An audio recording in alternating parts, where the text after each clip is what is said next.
तो ट्विशा केस मौत mystery case में सास गिरिबाला और पति समर्थ सिंह को वीआईपी ट्रीटमेंट मिलने का दावा किया जा रहा है।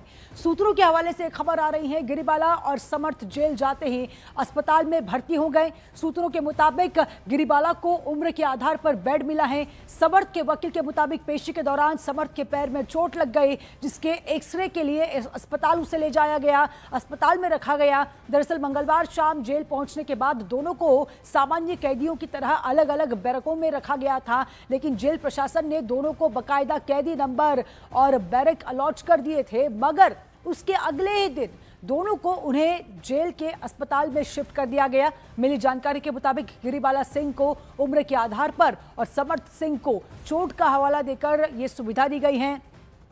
तो ट्विशा शर्मा की सास गिरिबाला सिंह और पति समर्थ सिंह को जेल में भी वीवीआईपी ट्रीटमेंट मिले, इसके लिए उनके वकील ने पहल की।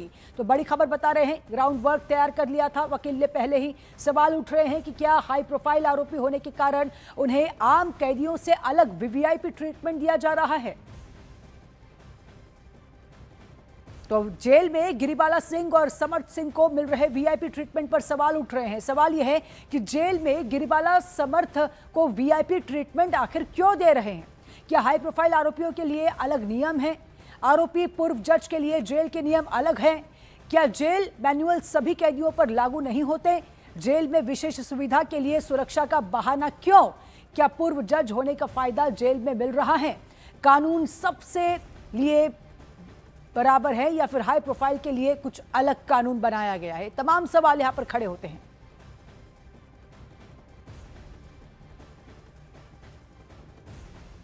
तो इसी खबर को लेकर मनोज शर्मा हमारे सहयोगी लाइव जुड़ चुके हैं। मनोज, बड़ी खबर है, देखिए सास और पति दोनों को वीआईपी ट्रीटमेंट दिया जा रहा है, दोनों इस समय अस्पताल में हैं।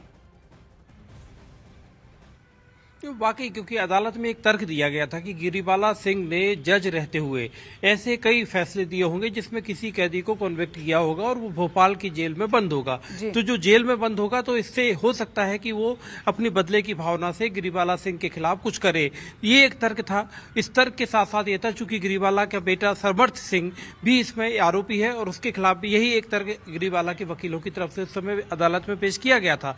लेकिन हालांकि अब जो ट्विशा के वकील हैं वो कह रहे हैं कि अगर गिरिबाला सिंह ने जो भी फैसले दिए हों, उन्होंने जितने फैसले दिए थे वो फैसले सब अदालत की निगाह में, उनका एक रिकॉर्ड है और उसमें कितने ऐसे फैसले हैं जिनमें उन्होंने किसी महिला को कन्विक्ट किया हो तो उन्हें सीधे तौर पर किसी महिला वार्ड में रखा जा सकता था जहां पर सिर्फ महिला कैदी हो। ये गिरिबाला के वकीलों का तर्क है और उनका साथ ही साथ ये कहना है कि अगर पैर में, जो एक समर्थ के पैर में एक्सरे कराने की बात आई कि उसे पैर में चोट आई थी पिछली पेशी के दौरान और उस समय जो उसके पैर का एक्सरे होना था, तो क्या एक्सरे के नाम पर समर्थ को इस तरह का अस्पताल में रखकर वीआईपी ट्रीटमेंट दिया जा रहा है, ऐसा गिरिबाला के वकील कह रहे हैं। लेकिन जाहिर तौर पर अभी 14 दिन की न्यायिक हिरासत पर गिरिबाला सिंह और समर्थ सिंह दोनों जेल में बंद हैं और सीबीआई की तरफ से कहा गया है कि जब भी उन्हें दोबारा जरूरत होगी तो वो जांच के लिए दोबारा उन्हें पुलिस कस्टडी में यानी सीबीआई की कस्टडी में ले सकते हैं। लेकिन अभी फिलहाल जो गिरिबाला सिंह है उनके लिए बताया गया कि उनके एक उम्र की वजह बताई गई। सवाल तो यही खड़ा होता है ना कि गिरिबाला सिंह की जो उम्र है उस उम्र की कितनी महिला कैदी होंगी इस समय जेल में, तो फिर ये वीआईपी ट्रीटमेंट सिर्फ गिरिबाला को ही क्यों? जाहिर तौर पर यही बात है और यही ट्विशा के वकील जो हैं वो यही सवाल उठा रहे हैं और वो अब इस सवाल को जो भी, क्योंकि ये सब चीज़ें जेल के अंदर क्या हो रहा है ये अभी किसी को जिसे कहें कि ना तो उसके चित्र सामने मौजूद है, तो ट्विशा के वकीलों का कहना है कि वो इस मुद्दे को आगे अदालत में भी उठाएंगे कि क्यों आखिर समर्थ सिंह और गिरिबाला सिंह को आम कैदियों की तरह ट्रीट नहीं किया जा रहा और अगर उनकी तकलीफ है तो उस तकलीफ के दस्तावेज पेश किए जाएं। अगर एक्सरे कराया गया तो कहाँ फ्रैक्चर हुआ, हेयरलाइन फ्रैक्चर हुआ, जो कुछ भी हुआ उसे सामने पेश किया जाए।